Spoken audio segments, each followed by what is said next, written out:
साल 1162 में एक ऐसे लड़के का जन्म हुआ जिसकी वजह से अगले 400 सालों तक दुनिया का नक्शा ही बदल गया।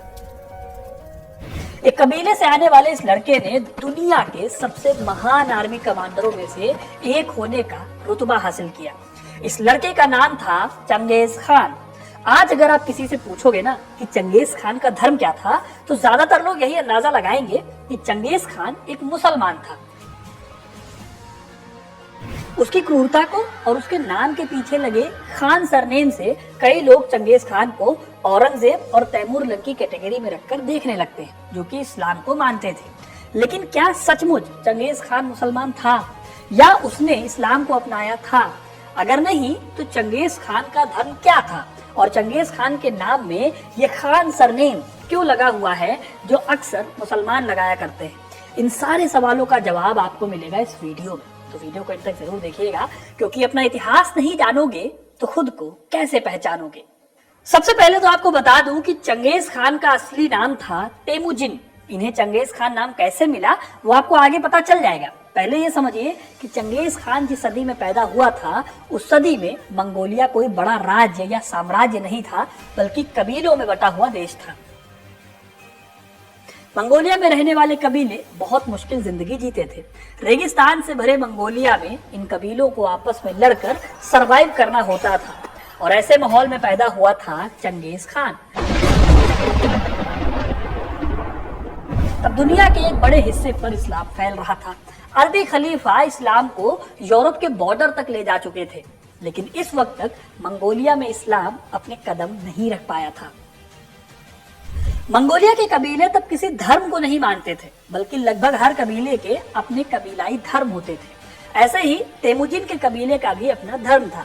इनका धर्म मोटे तौर पर नेचर को मानता था। इनका देवता आकाश था और ये लोग शर्मनिक रिलीजन को मानते थे, जिसमें कई तरह की प्रथाएं और परंपराएं और विश्वास हुआ करते थे। चंगेज खान के इस धर्म का नाम था टेंगरिज्म। मंगोल समाज में टेंगरी को सबसे उच्च देवता माना जाता था, जो आकाश और पृथ्वी का स्वामी था। टेंगरिज्म में अन्य प्राकृतिक शक्तियों और आत्माओं की भी पूजा की जाती थी, और ये धर्म मंगोलों के खानाबदोश जीवन से बहुत गहराई से जुड़ा हुआ था।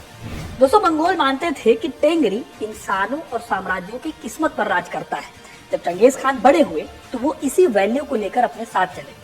दोस्तों, टेंगरिज्म के सिद्धांतों पर चलते हुए चंगेज खान ने काफी कुछ देखा।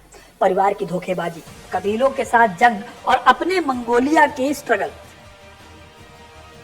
इन चीजों ने तेमुजिन को मजबूत बनाया, और जल्दी ही उसे समझ आ गया कि मंगोलिया के सभी कबीलों को एकजुट करके ही मंगोलों को दुनिया पर राज करने के लिए तैयार किया जा सकता है। इसीलिए साम दाम दंड भेद का इस्तेमाल करके चंगेज खान ने साल 1206 तक सभी कबीलों को एक कर लिया। इसके बाद तेमुजिन को उपाधि मिली चंगेज खान की। इसका मतलब होता है दुनिया का राजा।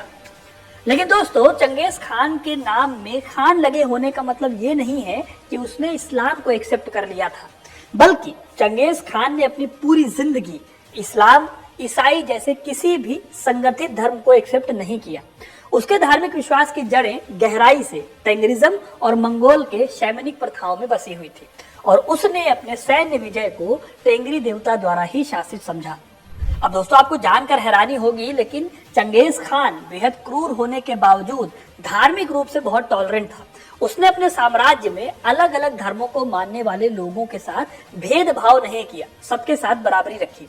हिस्टोरियन जैक वेदरफोर्ड अपनी किताब Genghis Khan and the making of modern world में कहते हैं कि चंगेज खान ने अपने साम्राज्य में इस्लाम, ईसाई धर्म और बौद्ध धर्म के अनुयायियों को खुली धार्मिक स्वतंत्रता दी थी। असल में चंगेज खान के लिए अपने साम्राज्य को आगे बढ़ाना ज्यादा बड़ा फोकस वाला काम था, बजाय इसके कि वो धर्म को लेकर चले। इसीलिए उसने कभी ध्यान नहीं दिया इस तरफ।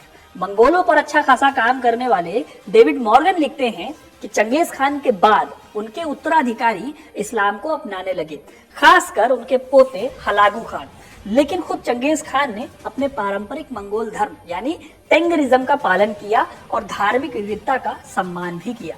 और लेकिन दोस्तों, सवाल आता है कि जब तेमुजिन ने यानी चंगेज खान ने इस्लाम को कबूल नहीं किया, तो उसके नाम में ये खान वर्ड आता क्यों है? असल में दोस्तों, चंगेज खान के नाम में लगे खान का इस्लाम से कोई लेना देना नहीं है। असल में खान का मतलब मंगोलिक और तुर्की में होता है नेता या फिर शासक यानी राजा। ये किसी धर्म के लिए नहीं बल्कि एक टाइटल की तरह इस्तेमाल होने वाला शब्द था। अब अगर चंगेज खान को देखा जाए तो ये नाम बताता है कि वो मंगोल साम्राज्य का सबसे बड़ा नेता है। क्योंकि चंगेज खान की बदौलत मंगोल जनजातियां एक हुई थी, इसलिए उसे ये टाइटल मिला था जिसका मतलब होता था दुनिया का राजा। लेकिन दोस्तों, इसका मतलब ये भी नहीं है कि चंगेज खान को इस्लाम के बारे में कुछ भी पता नहीं था। जब वो अपने साम्राज्य का विस्तार कर रहा था तब इस्लामिक राज्यों से उसका सामना भी हुआ। उसका साम्राज्य चाइना से लेकर ईस्टर्न यूरोप और मिडिल ईस्ट तक फैला हुआ था, जिसमें कई मुस्लिम क्षेत्र भी शामिल थे। इसमें सबसे इंपॉर्टेंट था ख्वारिज्म साम्राज्य, जो आज के टाइम पर अगर आप ईरान और मिडिल ईस्ट देखोगे तो वहां का पावरफुल मुस्लिम राज्य हुआ करता था। साल 1218 में ख्वारिज्म शाह द्वारा मंगोल दूतों की हत्या ने चंगेज खान को गुस्सा दिलाया, जिसके बाद उसने एक झटके में ख्वारिज्म साम्राज्य को ही खत्म कर दिया। देखने पर यह हमला लग सकता है कि इस्लाम के खिलाफ हुआ हमला है, लेकिन ऐसा था नहीं। चंगेज खान ने ख्वारिज्म पर हमला अपने अपमान के बदले में किया था, न कि इस्लाम को लेकर। खैर, इस कहानी को अगर साथ रखकर भी देखा जाए तो हिस्टोरियंस मानते हैं कि चंगेज खान ने अपने साम्राज्य में धार्मिक सहिष्णुता की नीति अपनाई थी। हिस्टोरियन जैक वेदरफोर्ड अपनी किताब में लिखते हैं कि चंगेज खान ने धार्मिक स्वतंत्रता को बढ़ाने की अहमियत को समझा, क्योंकि इसने उनके विशाल और विविध साम्राज्य को स्थिरता मिली। चंगेज खान ने इस्लाम को, स्पेशली इसके इंटेलेक्चुअल्स और सैनिकों को काफी अच्छे से सम्मानित भी किया, लेकिन उन्होंने खुद टेंगरिज्म का अनुसरण किया, इस्लाम को कबूल नहीं किया। हालांकि दोस्तों, चंगेज खान ने इस्लाम नहीं अपनाया, लेकिन उनके आने वाले वंशजों ने आगे चलकर इस्लाम को कबूल किया। उनकी मृत्यु के बाद मंगोल साम्राज्य कई छोटे छोटे खानातों में बट गया। इसी में से एक खानात का नाम था इल खानात, जो चंगेज खान के पोते गजान खान के तहत आता था। साल 1295 में इसने इस्लाम को अपनाया। ये मंगोल साम्राज्य की धार्मिक परिदृश्य में एक महत्वपूर्ण परिवर्तन था। ये इंसिडेंट मंगोल साम्राज्य की रिलीजियस चीजों में बदलाव का बहुत इंपॉर्टेंट चेंज था, विशेषकर अगर देखा जाए तो पश्चिमी क्षेत्रों में, जहां इस्लाम बहुत पहले से ही प्रचलित था। हिस्टोरियन डेविड मॉर्गन नोट करते हैं कि फारस में इस्लाम को अपनाने का मंगोलों का प्रभाव लंबे समय तक चला और इस एरिया की पॉलिटिकल और कल्चरल धारा को शताब्दियों तक आकार दिया।